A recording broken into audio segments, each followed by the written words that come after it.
ગુજરાત પ્રવાસી ન્યૂઝમાં આપનું હાર્દિક સ્વાગત છે। આજરોજ તારીખ 1/8/2024 ગુરુવારના રોજ મહીસાગરના કડાણા તાલુકામાં આવેલ ગામ ઠાકોરના નાધરા ગામમાં રહેતા રમેશભાઈ નાથાભાઈ વાગડિયા જેઓ 2003માં CRPFમાં ભરતી થયા હતા। આશરે 22 વર્ષ વિવિધ ક્ષેત્રમાં પોતાની સેવા આપ્યા પછી સ્વૈચ્છિક નિવૃત્તિ લઈ તેમના માદરે વતન આવેલ તેમનો સન્માન સમારોહ તેમના નિવાસ સ્થાને યોજવામાં આવ્યો હતો।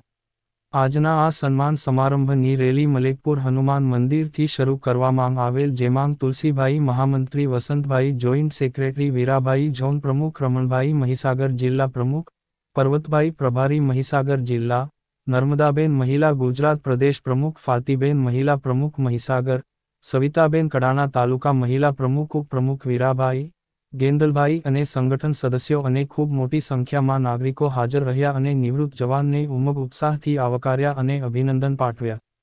પટેલ દીપેશ દ્વારા ખાસ આ શુભ પ્રસંગમાં ખાસ જણાવવામાં આવ્યું કે પેરામિલિટરીનું દેશની સુરક્ષામાં ખૂબ મોટું યોગદાન છે અને એક જાતની આર્મી સેના લશ્કર છે, જેથી આ જવાનોને અને શહીદ પરિવારને પણ સેના જેવી સુવિધા અને સન્માન મળે।